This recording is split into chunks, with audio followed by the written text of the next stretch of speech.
get a feel for what you guys want to know about. So I obviously have materials prepared, and we'll go through some of my slides, but also if any of you just have questions, like raise a hand, interject at some point, just like stop me, and I'll definitely address some questions. Just so I can get a feel for like who's here. What year students do we have? Like first year students? Any first year students here?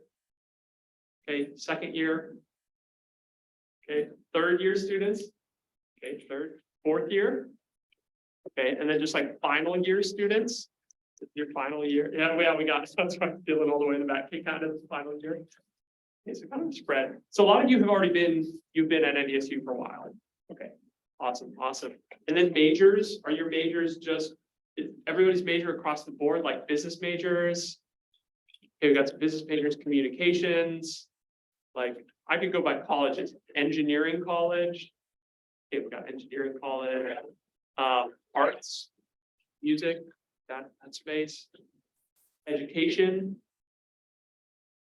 And there's a million other majors that I'm not calling out, but okay, cool. So kind of we got a good spread. This will be fun.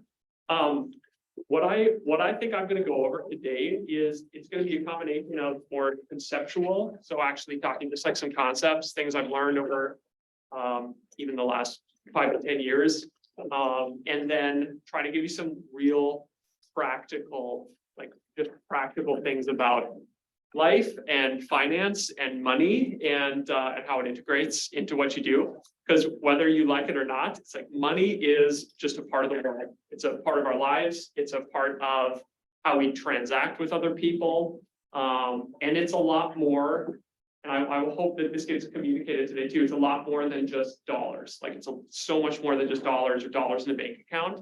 But money is really a way to not only accumulate wealth so you can like retire one day, but it's also to help you in your when you're 25, when you're 30, when you're 35, when you're 40, when you want to buy a house, when you want to start a family, when you want to have kids, you know, those types of things, when those events happen, it just requires finances. And so that's what we'll get into, is kind of how do we use it all appropriately? There's a lot to it. So this is wealth in your 20s. A little bit about myself. That's obviously me. That's my wife, Kate. I'm a wealth advisor and a founding team member at a company in town called Yale Capital. So basically what we do is we do wealth management or like retirement planning. I'm actually going to correct myself. What we do is wealth management. Traditionally, when I say that, people think that's like just retirement planning. And it's basically, we work with people who are 60 and have $1 million, and that's like who we help. Our firm is structured pretty differently. What we do is I basically do like millennial wealth management. So I work with a lot of 30-year-olds, 35-year-olds, people who are early or like midway through their career. And they're kind of trying to get, or they want to get to that place where, you know, one day they'll be able to retire comfortably, but they just have questions like, how do you do that? How do you get there? So that's a little bit about, I guess, my job, what I do. Tidbits, I'm an NDSU grad, so I graduated 2017. So I'm 6 years on, I guess, from graduating. Fun fact, I lived in South Korea for a while. That was a study abroad program. Highly recommend for anyone in here who hasn't studied abroad, you should study abroad. So married to my wonderful wife, Faith. We got married 3 years ago. I'm a musician, so I play predominantly the drums, playing a band in town called Walking Phoenix. And I'm still in my 20s too. So I thought this is a good presentation because it's applicable not just to you, but it's also applicable to me. I got 1 more year before I hit 30. So, okay. So here's the punchy statement right off the bat, which is, and Dylan asked me this right at the beginning too. He said, so how much money is considered, like, how much money do you have to be wealthy? And I said, no spoilers. My answer is wealth is not money. That's the first mistake that a lot of people make, is thinking that, well, man, I've got $500,000 or I've got $5 million in my bank account. It's like, come on, ka-ching. It sounds really good. It looks really good. But I would argue that at the end of the day, that's not wealth. Money is an important component of wealth and what wealth looks like. But in and of itself, it's really just it's a piece of the puzzle. It's a tool that you can use to live or to have a wealthy life. So when I start to break down wealth, I think wealth encompasses a lot more than just the money side. I think it's also your physical health. It's your well-being, right? It's like, how do I feel? Do I feel good every day? It's your family, your relationships.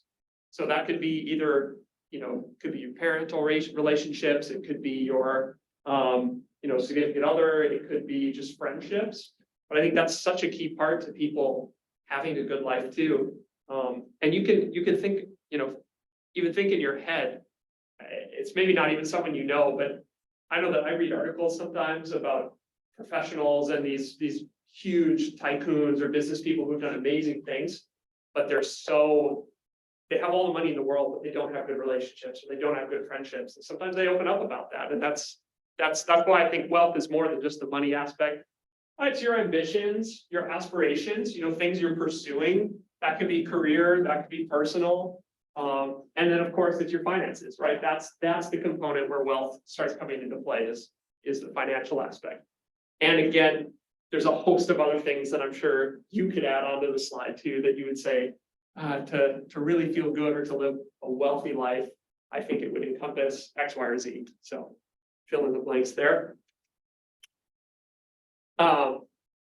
So here's the premise, I guess, of my conversation is with that understanding, I want us to take the next, 20, 30 minutes to just think about how money is no longer the end all be all.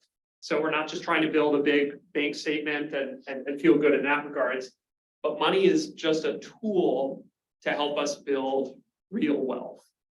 And this is honestly a conversation that I have like on a daily basis. I had, I'll just like insert a real story here. So I came, let's see, 1:30 this afternoon. I had a couple in, first time I've met with them. They are probably in their early 30s, 31, 32 years old. They got 3 kids.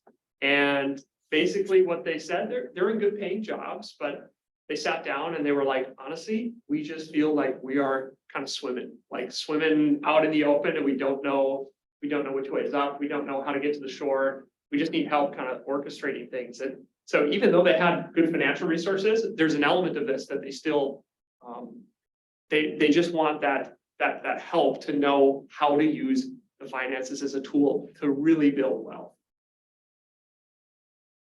Okay, with the groundwork laid, here's how to build real wealth in your 20s. Okay, we're going to go through 2 sections. First section is just going to be like what to do, like how do you actually do this? Okay, first thing I will tell you, and this is really even off of, again, I've been working in this field for about 5 years, 5.5 years, and I've just made observations of like, what have I seen as characteristics that are in people who have been successful, like successful in accumulating assets early, successful in, maybe managing the financial affairs well as just having like a rich and robust life.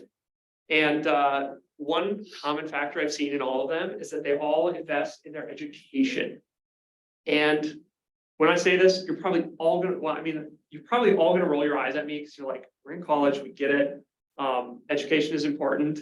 It is, and college is important, but I don't just mean investing in your college education. You should study hard for your classes, but also just learn, like be a curious person.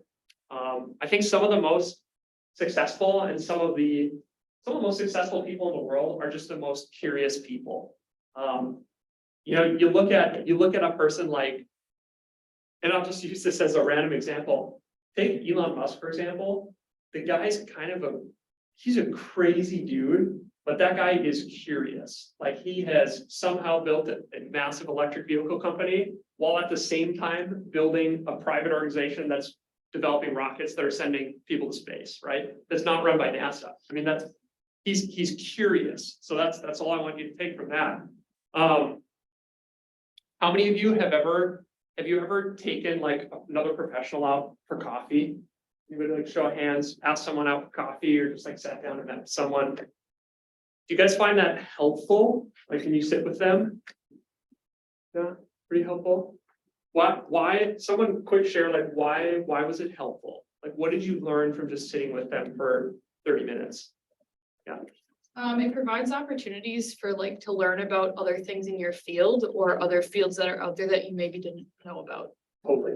Yep. Career advice, huge. Just like what you don't know what you don't know. And I can tell you too, after being in like the finance field for 5-6 years, even today, I had a conversation I made a phone call at 4:30, made a phone call at 4:45, and I made a phone call at 5 o'clock to 3 different attorneys in town, just because I'm still like learning, and I need to just I want to be informed on how things work. I want to understand how business entities are formed. I want to understand how trusts operate. You know, it's like that stuff in my field that I want to be curious about. But I would just say, like, continue to be curious, because I guarantee you that 8 out of 10 like professionals, so 1 out of 5 4 out of 5 professionals that you were to ask, you know, would you sit down with me and just share a little bit about your job, a little bit about what you do, or just some of your tips and tricks that you've learned? 4 out of 5 of them would say, absolutely. Like, I'll give you 30 minutes, I'll give you 60 minutes. So people are hungry to share what they know. So take advantage of that. And I put this one on kind of as a humorous one, but again, I'm so serious about this. We live in such an age of, yes, information overload, but also just simply access to information. You can learn anything from YouTube. So YouTube University, as I would dub it, is well worth your time. You know, if you're trying to, I don't care if you're trying to like fix a pipe in your home. I had to change faucets in my bathroom sink. So I'm like, I don't know, I'm just some 28-year-old kid who bought a house and now I have to like fix faucets. It's like, I'm just gonna figure out how to do it. So YouTube University, whether you're trying to fix faucets or you're trying to learn about, you know, the engineering field or something in a really niche section, you'll be able to do that. So invest in your education. This will provide opportunities for you and help you as you're building your wealth. Number 2, take chances. Let me explain, like, just from I'm going to explain from a financial planning perspective again, what a person's life cycle might look like. When someone first starts off with us, if they're in their 20s or 30s, they have a long road ahead of them if they're trying to accumulate wealth, you know, to retire at age 65. You're probably looking at like 40 years of work, something like that, right? So those individuals, because they have such a long time horizon, they can take a little more risk, like just in their portfolios. We can typically have them be a little bit more risky investments, so that because we know as those go up and down over time, it's still going to average up and to the right, which is what we want. But if you're in your 60s or 70s, you don't have the time to like regain investments if you make a bad decision and all of a sudden, you know, your $1 million portfolio is $500,000 and you don't have enough money in there to live off the rest of your life. So taking that analogy, you know, we could kind of be riskier in the early days, more conservative in the later days. Take chances in your just in your 20s. This is like a good time for you to pursue opportunities you might not otherwise do it. You might not otherwise take. So yeah, the first thing I was going to say there, don't shy away from opportunity. Just so everybody knows, Robert Jones, who had reached out and scheduled this for me. I didn't know Robert before like maybe 2 months ago, and I just got introduced to him through an email, and he said, hey, I you know, just know someone who knows you who said I should reach out to you and talk to you to see if you'd be willing to come in and do, you know, talk to some students. I've talked to some students in the high schools before, but this is an example of an opportunity that I've just said, sure, why not? Let's go for it. I'd be happy to just come in and share some of what I know. So don't shy away from opportunity because there's a lot of value to be found there. The second thing I was going to say is do things you're unqualified for. Things you're unqualified for. How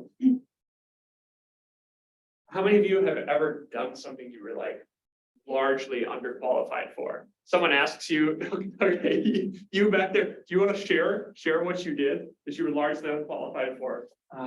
Yeah, sure. So I'm a computer science student, Okay. and I was supposed to do sales type of work, like for a motorbike company. Yeah. And I was totally not qualified for that, but I ended up being the best one for a while in that field. There you go. There you go. So no, it was it sales type Yeah. experience? Yeah. Yeah. So no sales experience at all. Yeah. But someone threw an opportunity and said, hey, would you be willing to do this? Or maybe you sought it out. Maybe I actually sorted it out. Yeah. there you go. So you just went for it and said, we'll see what happens. And then you do that for 6 months or a year or whatever it ends up being. And you end up falling at the top of the pile. Yeah. So things like that, stories like that are so much more common than you'd realize. But you just have to throw yourself out there and just take the opportunity when it presents itself. You might feel totally unqualified for it, but there is like treasure. That's how I would describe it. There's treasure to be found in doing things that you're unqualified for. It will just teach you skills that you will not find anywhere else. So, the last thing I put in there, again, a little bit humorous, but take chances. You wanted to start a TikTok business? Why not? Like, why not try it? Is anybody in here, like, you've tried to start an online business?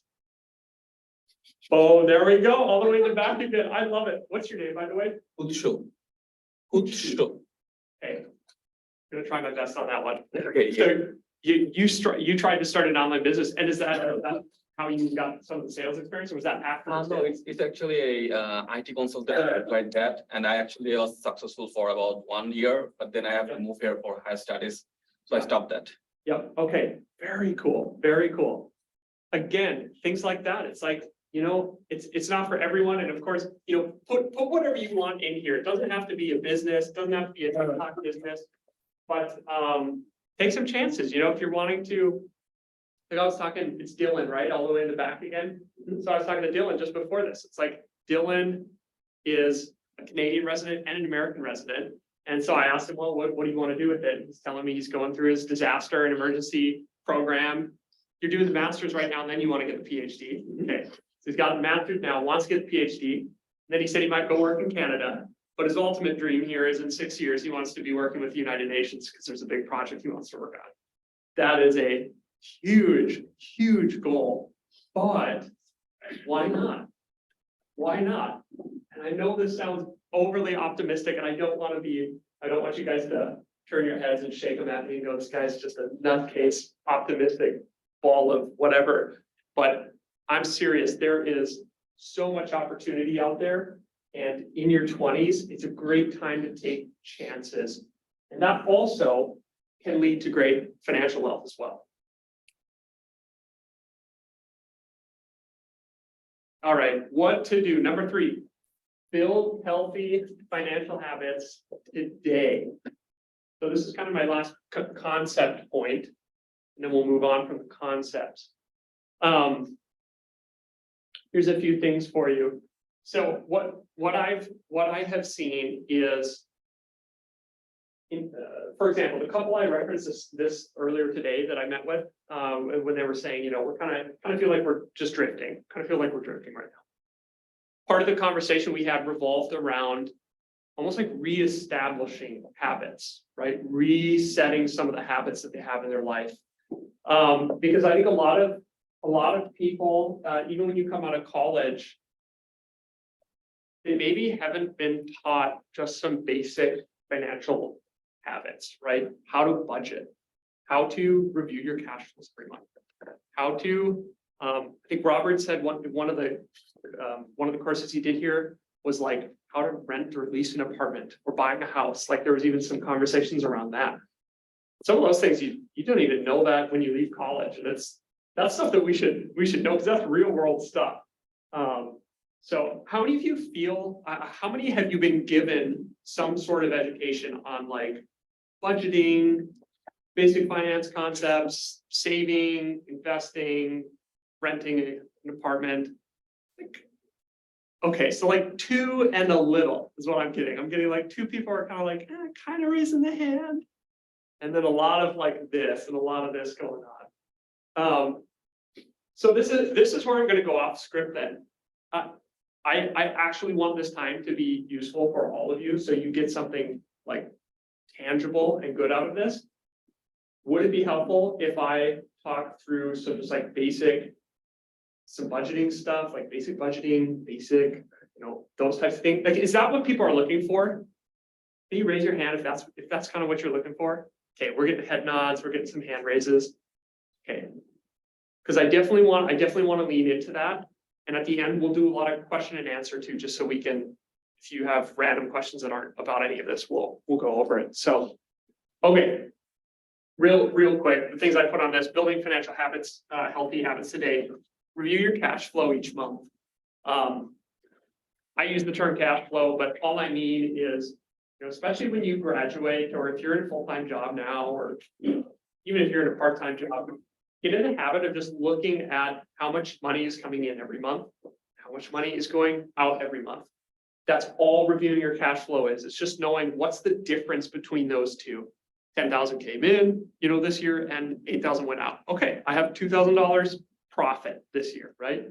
So that's cash flow, and that really ties into sort of budgeting, right? So we'll get to that. Save a little bit every paycheck. There's a lot of people who I've seen who, when this will probably be your experience. When you graduate college, you get your first full-time job. You're going to feel so good when that first paycheck comes in the mail, or when that first paycheck hits your bank account, because it is like more numbers than you have seen in your life. It's an amazing feeling. You're kind of on cloud nine. It's so important in that moment to restrain yourself just a little bit. Don't spend it all. Don't throw it all out. You want to be setting some of that aside early on. And again, habits, if you don't instill that habit into you early or today, that can be the difference of tens of thousands, 50s of thousands, hundreds of thousands of dollars, or $1 million, 40 years from now, right? So these really do have big implications as far as, saving early, starting little habits like these. Number 3, keep a budget. We'll touch on that. And then I put it here down at the bottom, 10 years of bad habits could cost you hundreds of thousands of dollars. And I think I have a chart on here. Let me see if it's the next one. It's totally not the next one. I'm going to go to it. We're just going all the way. Oh, here it is. Okay. So here's an interesting chart for you. This is what I mean by, saving a little bit today can be the difference of tens of thousands of dollars. So let's imagine that today you decide to just save, you put $500 into some account, in a savings account, and then every month you put $100 into that account. After 20 years, if you didn't invest that, you just saved it in a savings account, you're going to have something like $22,000, that you've set aside in that account. That's awesome. So that's 20 years of building that habit. Now, add on to that, this other green bar here. This is if we invest that money. So we're saving it, but we're also investing it. We're getting a 6.5% return. That ends up doubling the amount that you have after 20 years, right? So you're 22, instead of having $22,000, you have more like 44. It's like 48,000, 50,000 almost up here. You have like $50,000, right? So that's where these habits over time, everything compounds. Everything compounds. That makes sense, roughly. Okay, getting the yeses from people. Okay, so build the financial habits. How to do it? Here's where we'll dig into some of these. There's three levers that I would tell you have at your disposal, and these are levers you can pull to really build that financial wealth. That's what we're getting into. Okay, lever number 1, making money. Okay, so if you this is your job, this is your career. What's the field you go into? What's your income on a regular basis? How much is coming in the door? Do you have the ability to increase that amount higher? Or is it capped because of, maybe there's just sort of a salary cap, it goes up 3% every year? Do you want to start a business? Do you want to work 2 jobs? All these different factors play into the making money tab or the making money lever. But making money is the first key component of growing wealth. If you're not making money, wealth is never going to grow. It doesn't matter how much you save or how much you invest. If you have $0 to save and $0 to invest, you'll have $0 at the end of, at the end of 20 years. So here's a few things that I would tell you are just like, have these considerations in your head when you're thinking about your work, really. So when you're thinking about getting a job and doing interviews, that type of thing. So a couple of your like shorter term decisions, these would be things today, even while you're students, is where do you want to work? Is it on campus? Is it off campus? How many hours do you want to work? Are you willing to work more than one job? What I'll tell you is, for a lot of you, you're probably going to be pretty focused, I would guess, on your education right now, right? It's like, get through college and then really start to push the pedal down once you're graduated. Is that an accurate assessment as far as building like financial wealth? You're probably going to focus more on, let's get the degree, let's make sure that's all tuned up, and then we'll start pushing the pedal down. Yeah, okay. So some of these are pretty obvious here. But here's a couple things, and I would actually write these down if you're curious about from the career perspective. Some things that I've seen and hadn't thought about when I graduated from a career perspective was these long-term decisions. The career field you go into, it definitely has implications of how much money you'll make, and that's okay.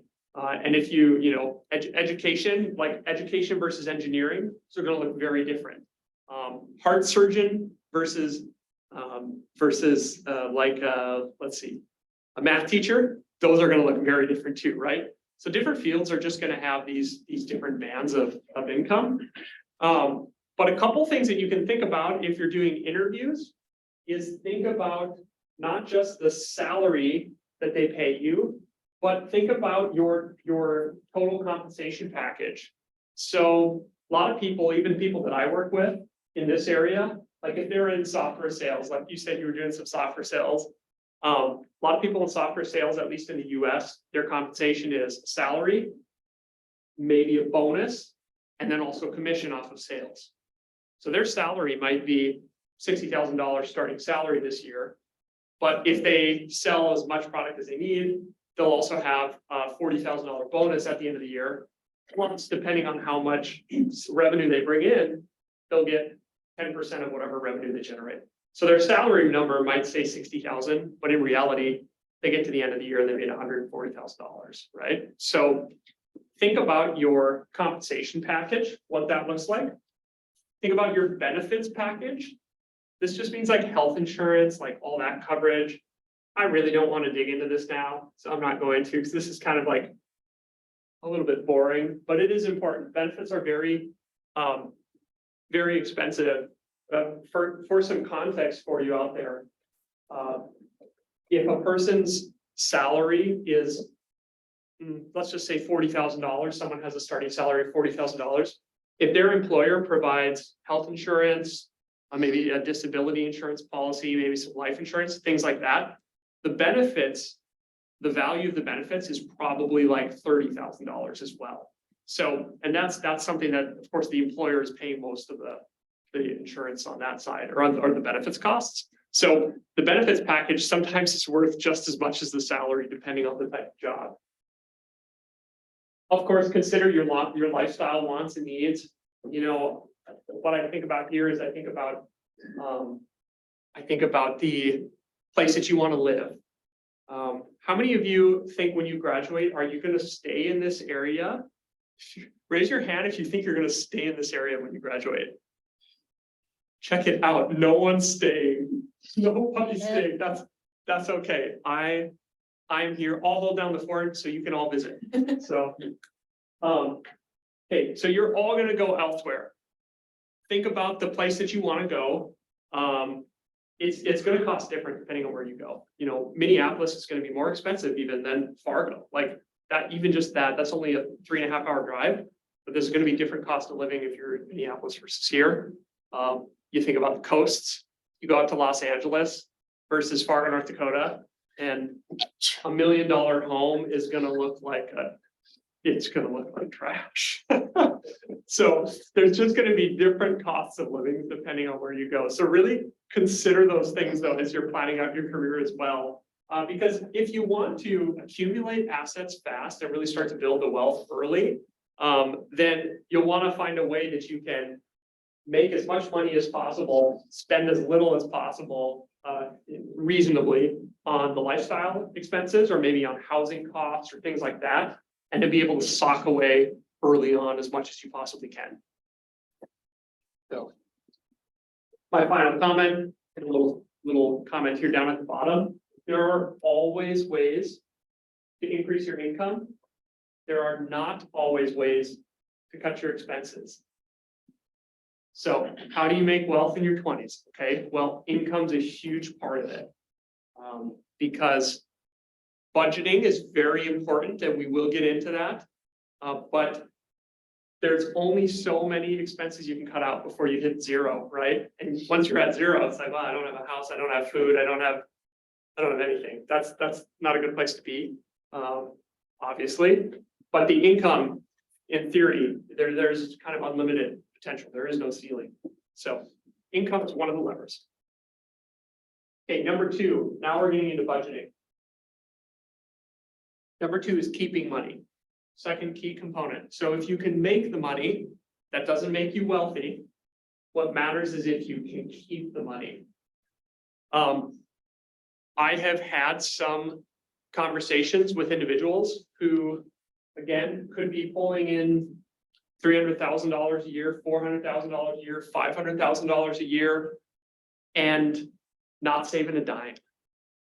And that is, although their incomes may be very high, relative to the area they're in, they're really not building financial wealth because they're not keeping any of it.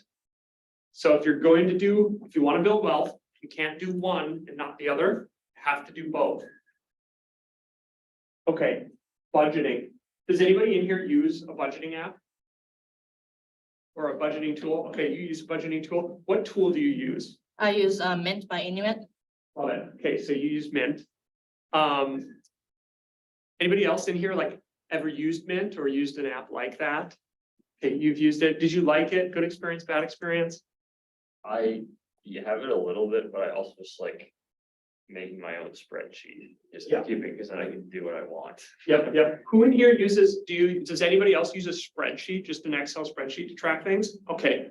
Most people are kind of just DIYing it, doing it themselves. That's where it's at. I mean, I've always used a combination. Honestly, I've used some apps and then I use just a spreadsheet too. I think the big thing with budgeting again is just tracking inflows and outflows. So when you're considering starting a budget, here's one way you can do it.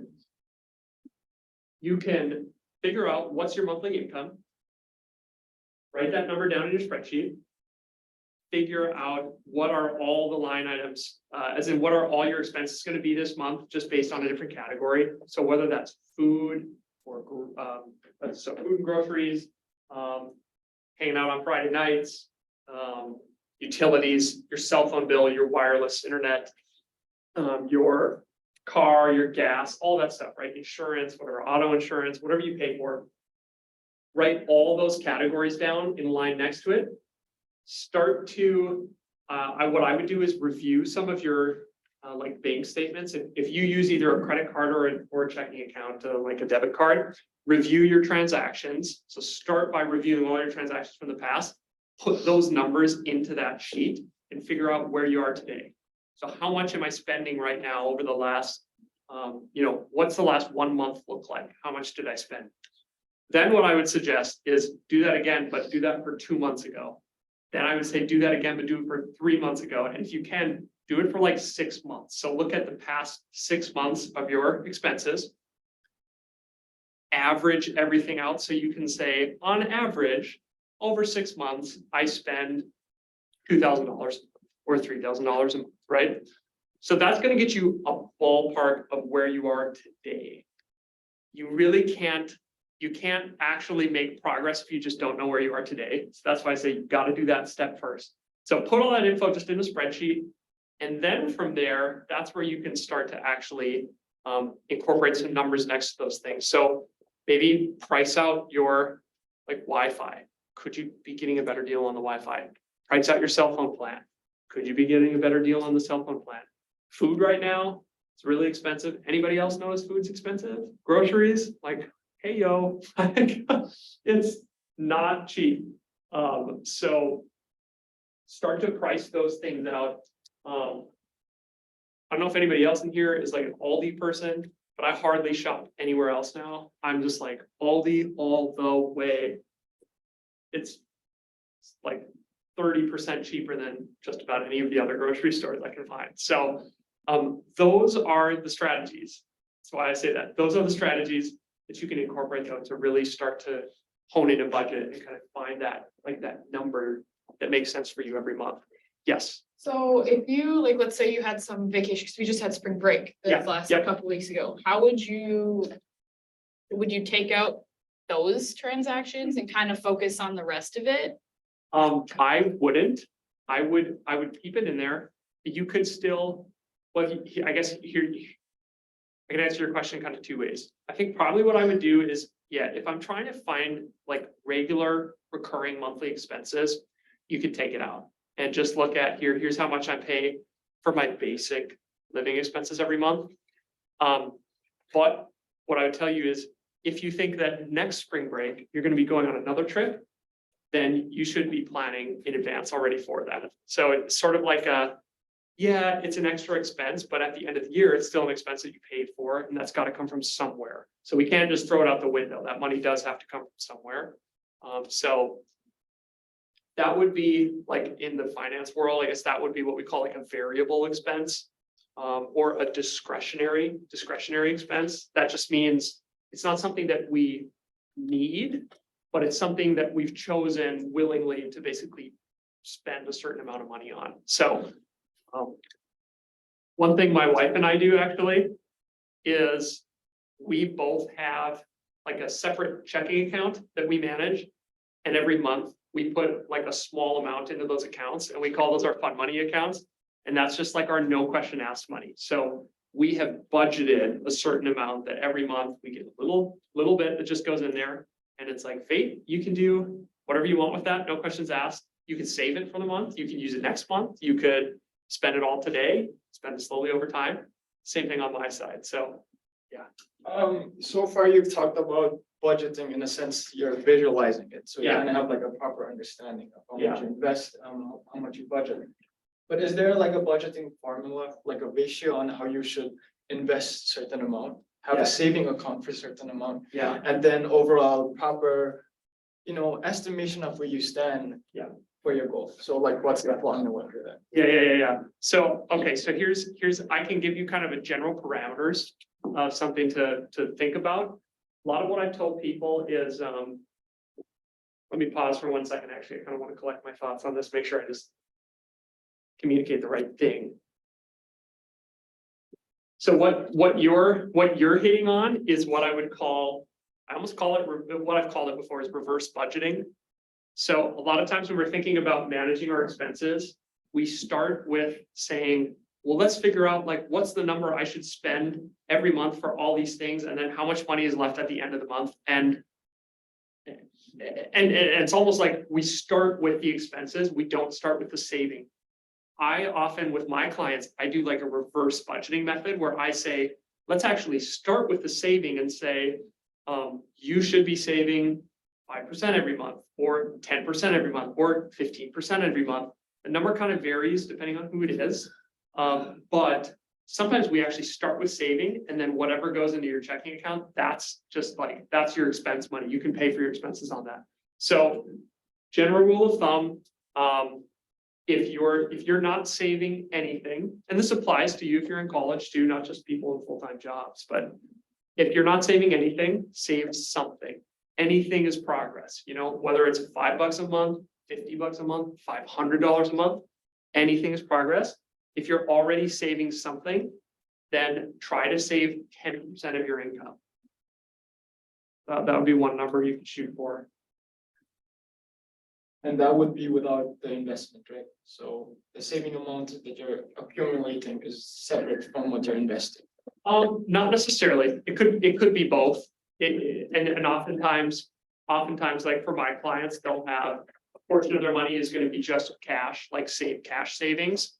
But once you have a certain amount of cash, it becomes inefficient to have any more. You know, it's like if you have $50,000 cash versus $500,000 cash, like what are you going to do with that? It's like, you're going to just buy a house with cash. Like maybe that's the one thing you do with $500,000 cash. So at some point, a lot of people will have just enough cash, kind of cover emergency expenses, feel comfortable, and then the rest they'll keep saving, but instead of putting it into cash, they'll put it into an investment account. Does that make sense? Yeah. So yes. I think another thing along kind of with both of these is, figure out where you can get a discount. Yes. So you Huge. could work at Hornbachers and get 10% off groceries. You could work at a gym, get a free gym membership. Yes. Work at the airport, get free travel. Like, Yep. so you may not be making anything, but it might be saving something that Right. you value. Yep. Totally. Places do tuition assistance, Yes. in this season, that might make sense. Hugely. Yeah, I'm a huge proponent of that too. It's like if there are workplace benefits you can take advantage of, that you would use, whether it was the tuition assistance or discounts of some sort that are, gonna help you on the budgeting side, definitely worth looking into it. So, okay, so that was kind of the savings thing. The other thing I've told people too is like, if you're saving 10%, if you're saving nothing, save something. If you're saving something, save 10%. If you really want to just put the pedal to the metal, it's like anything above 15 to 20% of your gross income, you're going to accumulate assets pretty rapidly. Like you're going to watch your savings account and your investment accounts grow pretty fast. So, did you raise your hand again in the back? I'm sorry. I thought they just come. Okay. Cool. Any other questions on that budgeting? Do you have a question? No. Okay. Okay, awesome. I guess the last thing I put here on this slide at least was just automate whatever can be automated. So what I mean by this is, again, this is just another tip that I use with a lot of my clients that helps them is if you, because you might be thinking now, it's like, okay, well, I can budget. I can spend the time and do the spreadsheet thing. Or if you try this little reverse budgeting strategy, let's say you make you $500 a month. Okay, so you're bringing in $500 a month, and you just say, I want to save 10% of my income every month. That's what I want to save. Well, 10%, $500 is $50. What if you just automatically, let's say you open a savings account and you have a checking account, and you automatically have 10% of your paycheck deposited into your savings account and the rest of your paycheck go to your checking account? That's an easy way, easy way to just automate the savings process. And I do that personally, like I do that with my clients. And I say this. Is that something that's done like with your bank? Or like, how do you automate it? You could probably do it one of two ways. If your employer, you probably have to, normally, if your paycheck's getting deposited into like an account, okay, I'm gonna actually ask this more specifically. Your paychecks, do you get like paycheck, or do you No, I get get them deposited automatically? Okay, it's probably through your employer. So what you can do is you can talk to them. They usually have a form that you'll fill out, and it'll say like what portion of your paycheck do you want deposited and where do you want it deposited. So if that's not allowed or if that's not available, I would go through the bank. You could open like a savings account and then see if your bank can set up like an auto transfer. So every month on the 5th of the month, I want you to move $100 over to my savings account. It's such an easy way to just make sure that you don't accidentally miss it one month. So yeah, good tips, good question. Yes. So if you want to save 10% in a month and you get like paid bi-weekly, do you do 10% of each paycheck or how would you go, or would it be like 5% of each paycheck? It depends. I guess I typically. Again, it really doesn't actually matter too much, because you could do it. If you got paid weekly, you could deposit 10% weekly. Or if you didn't want to have, 4 transactions happening every week, for example, and you just wanted one a month, you could just set it up so that one day a month it all happens. But yeah, it could kind of go either way. If you get paid on a bi-weekly basis though, and like if that cash, if anybody else relates to this, like I don't know if anybody else relates, but if there's money that's like sitting in my checking account, I'm probably pretty likely to spend it, because it's like, I see it, I can see it on my statement, I open up my phone, I'm like, oh, I got money in here. I should spend that money. So this sort of like, if you need to resist the temptation, set it up so that it happens sooner than later. Is that helpful? Okay, awesome. Any other questions on this topic? This was good. You guys liked this slide. I was like, okay, this is good. Okay, this is the third component, and again, we'll touch on a bit of this, and we'll kind of see where this one goes. The third lever that you have at your disposal is the growing component, right? So we're starting with making money. That's important, but it doesn't matter how much we make if we can't keep the money. That's crucially important. And then on top of that, we can compound those returns if we can grow the money. And how do you grow money? Grow it through investing. Grow by investing what you keep, or part of what you keep. First comment on this: time truly is your greatest asset.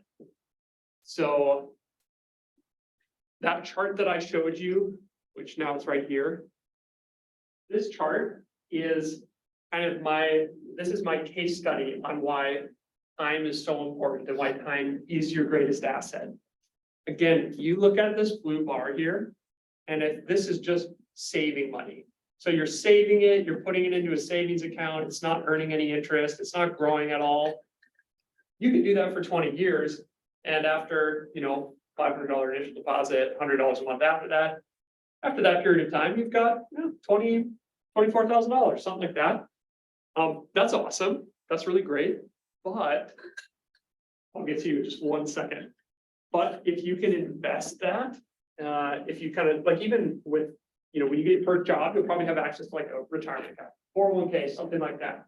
If you start contributing to that and you have them put that into some investment fund for you, you'll probably see that money start to grow, and it should look something like this. And the longer that money is in there, the bigger these green bars are actually going to become. And for all the engineering students in here, it's like, you probably understand compounding, compound interest, and the others of you probably may understand it as well, but I'm going to assume the engineering students with the mathematics brains kind of understand how the compounding works. So that's definitely a very important part of this equation, is how do you turn $1,000 to $10,000? Well, you invest it, and then $10,000 turns to $100,000, and then 100,000 turns into 200, and then 200 to 400, and you just start to see this. It just spirals upwards in a good way, not a downward spiral. Let's go. I'm going to go to the back first. Yes. I was wondering, where would you recommend, how would you recommend going about investing money so you can see stable growth? Because that's one of the things that I've been wanting to get into, but I'm too nervous after hearing horror stories from people I know. And it's really scary. Stay out of the Reddit threads. Stay out of the Reddit threads. What? Stay out of the Reddit threads. That's what I was saying. No. So, okay, it's a hard question to answer. So it depends on so many different factors. You look at what I can tell you is, I can tell you if you look at like a chart of, let's say, the S&P 500. So I'm going to talk stocks for a second. You have the US stock market. You have companies like Microsoft, you have companies like Amazon, you have companies like Apple, you have companies like Johnson & Johnson and Tesla, and so all these different companies that you could put money into, right? Tons of different options. There are, if you look at just like the total stock market performance over history. So that would be something like the S&P 500. If you look at like an index, that's what we call that. You'll see that like the trend historically on, the total market has basically been up and to the right. And on average, like the US stock markets over, I think, a 20-year period of time, every year returns something like 7%, right? That's just a broad metric. So just looking at not just one specific company, but if you lump all those companies together and you looked at how they were performing over time, historically, they've gone up over probably on average like 6-7% every year. So it's not an answer, I guess, to say, where you should put your money. A lot of that depends on like how risky you're willing to be, what investments you're looking for, how much money you're going to need like in the future, and if you need access to that cash today. So it's a little tough, but I would say, actually, you can, any of you are welcome to do this. If you go to our website, PL Capital, like we have a podcast, the Alignment Money Podcast. We post like some reading material every weekend. You're all welcome to sign up for that if you're interested in just like getting some information on this, because this is kind of the stuff we talk about. It's, just what's going on in the world and investing. So, yeah. Do you have any follow-up questions to that? I was like, it's so hard to give you a straight answer, especially when I don't like totally know your situation.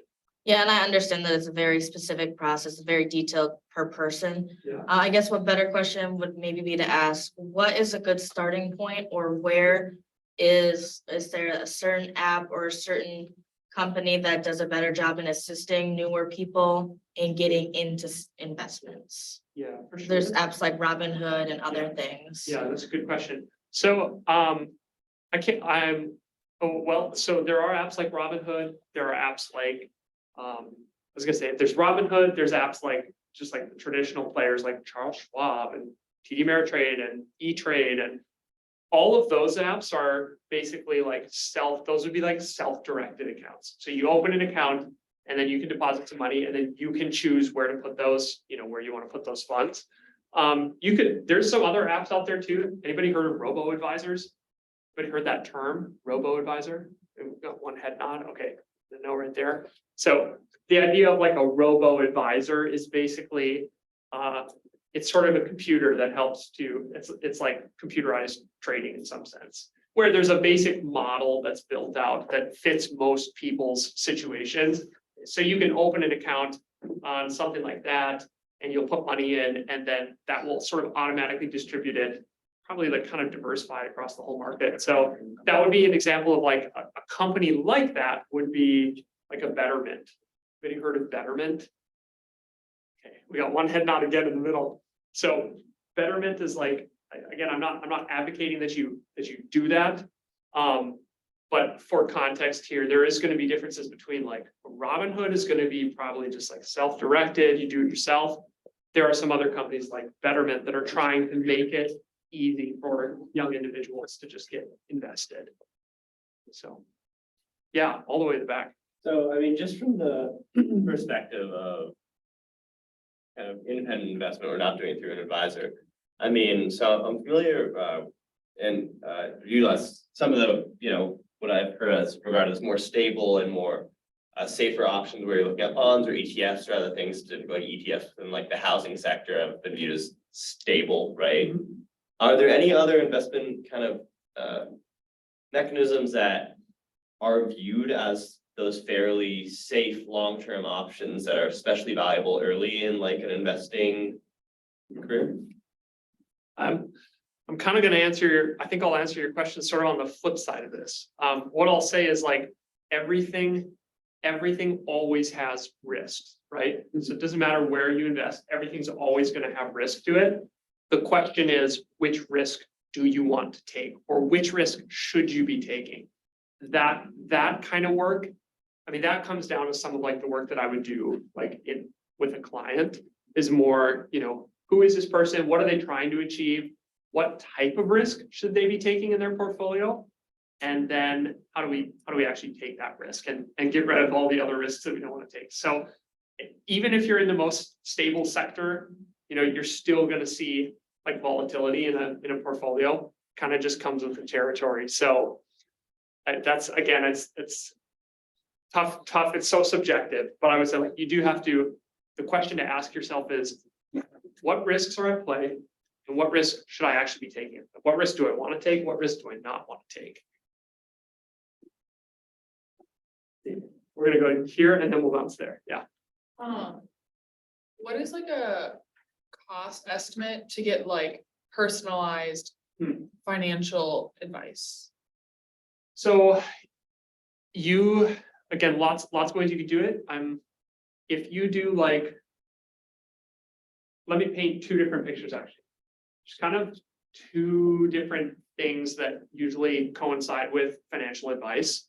So like with working with someone like myself, you have one side that's all about investing. So you have one component that is, let's build a portfolio, let's put your money to work, let's put it in the right places and start to see that grow. But there's another second component, which is all about like planning, right? Planning for your future. So take this for an example. A lot of people, like even when they come in, someone could come in and sit down with me and say, you know, Dan, I want to put my money to work and here's a check. I'm just going to write the check and I'm going to give it to you and I'm going to walk out the door and you do your thing. I could take that check and I could deposit it and I could say, okay, we're going to build a portfolio and we're going to start to like invest this person's money. But there's a whole other side of this, which would be, well, what if that same person came in, they did the same thing, they wrote that check, they handed it to me across the table, and I said, hey, before you go, I want to talk to you about something. They sit down and I ask them, you know, tell me about your job right now. And they say, well, yeah, I'm like 28 and I want to, you know, I'm working a good job, I'm making some good money. Want to get married soon. I'm like, oh, okay, you want to get married? Okay, that sounds good. So you probably want to have, you want to grow your family. Then they say, I'm living in an apartment right now, but I want to get a house like in a few years, like buy my first house. Oh, okay, house. Okay, house equals money. So it's like, okay, we need something, we got a plan for that. And then they tell me, and I really want to retire at age 40. Okay, stop the conversation. That's a key piece of information because if that person would have only told me they want to invest some money, I probably would have just gone out and said, okay, we're just going to invest this in a whatever portfolio for them. Now that I know that that's part of their plan, we actually have to invest in a certain way so that that's going to match up with them wanting to retire at age 40. And that's kind of an extreme example. But so the reason I bring those two things up is some individuals probably are just doing more of the investment side. Others, like our team, focus a lot on planning, and then we partner that with investing. So if you're going through like, you know, again, a robo-advisor is going to be really cheap. Like it's just practically nothing probably to actually use like a Betterment, let's say, something like that. And you can just get money invested. If you're looking for more like planning advice, like our standard rate is basically $125 a month. That's what we charge our clients for planning advice. So that's how we operate. But I will tell you that that's a pretty unique, we operate in a pretty unique space where there's not a lot of firms that will like do work with, it's hard to find a firm that's going to specialize in helping like younger individuals build wealth when they don't already have a large base of assets. Are you only located in Fargo? Located in Fargo, but we work with people across the country. You don't have to be in person. Doesn't have to be in person, no.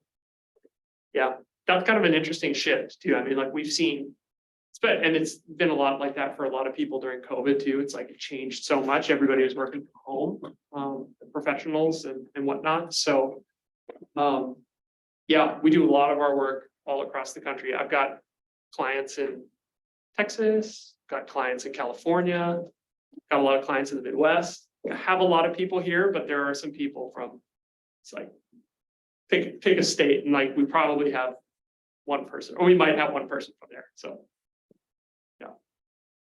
Does that answer your question though about like from a fee So is that like, perspective? even if you don't meet with them, even if basically you've like already figured everything out, it's just like letting things grow, that's still that repeating cost of $125 a month. So that's where it's like our service is going to be pretty, it's like a high touch service. So like they're going to be frequent communication. And a lot of times what happens in the real world, or what I've seen happen in real life is like life kind of moves in like periods. So you'll have a 2.5 year period of time where it's just like, oh, life is pretty normal, like nothing crazy is happening. And then all of a sudden, like, boom, something happens, could be good, could be bad, you never know.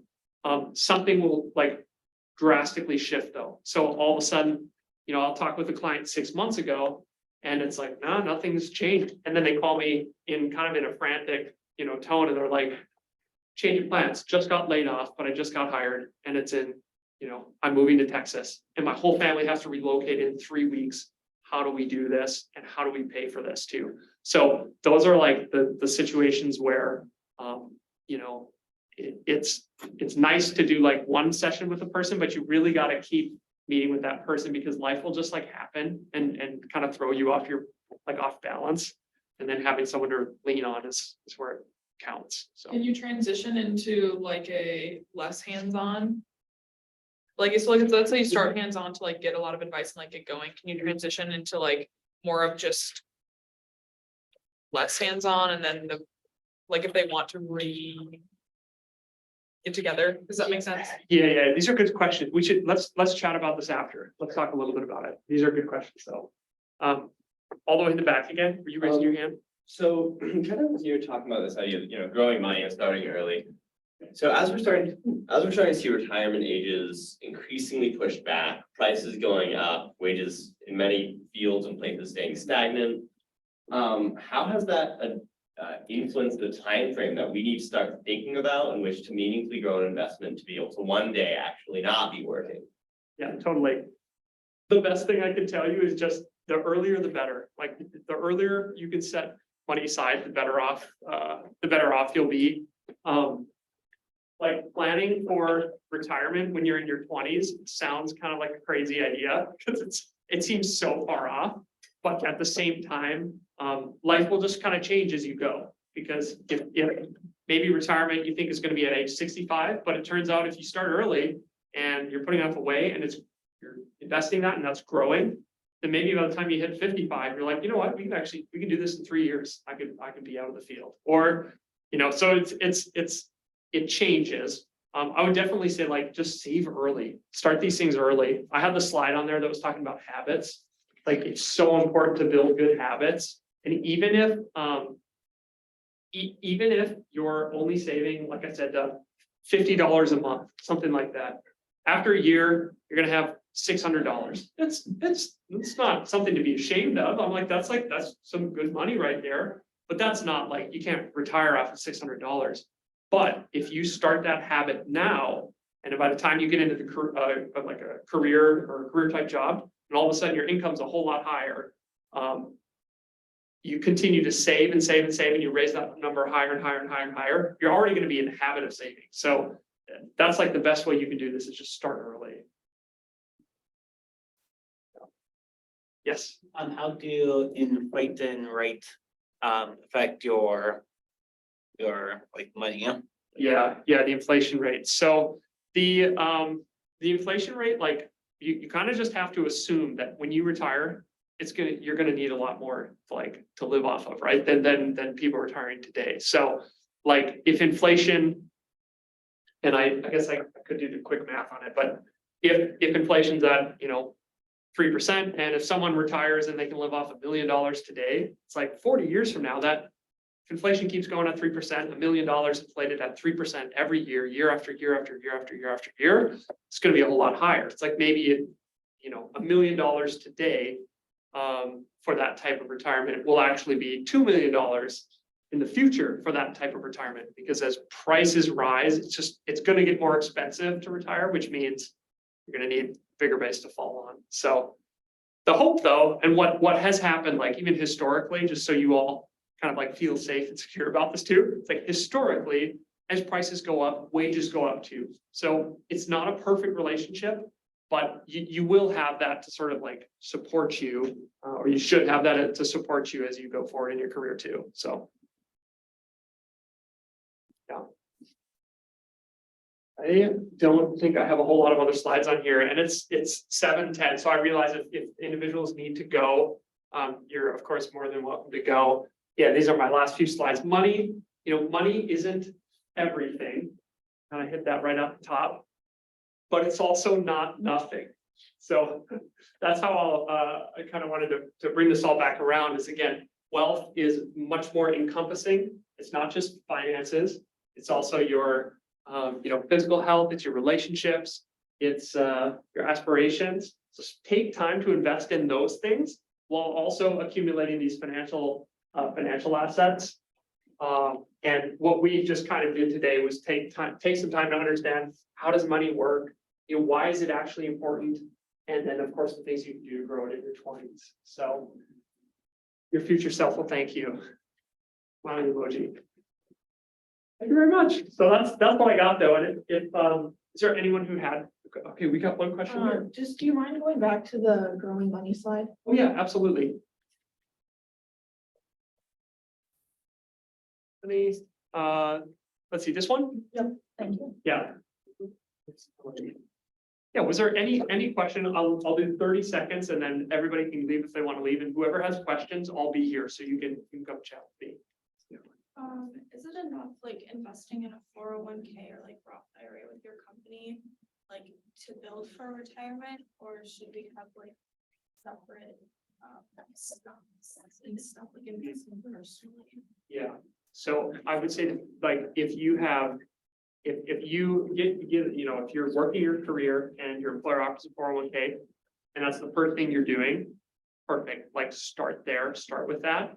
A lot of people, again, probably it's good at some point to start sort of diversifying outside of just like a 401k, like maybe you do have some money that's in just like a regular brokerage account. And a lot of that is it's for different reasons.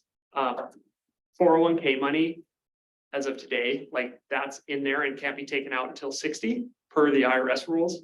So if you pull it out early, they'll penalize you for pulling money out of your 401k early. So sometimes people have a 401k, but then they'll also start saving in like a brokerage account. And the reason they'll do that is because there's not going to be those rules on restrictions of when you can take those funds out. So the taxation's a little bit different too, which I won't get into, but that's a big reason. Is just like the brokerage gives you some flexibility. So if you do have expenses in your 30s that you need to pay for, a down payment for a house, something like that, you've got access to it without having to take it from a 401k. So awesome. Okay, well, thank you everybody for a long time. Appreciate it. Really do. Questions.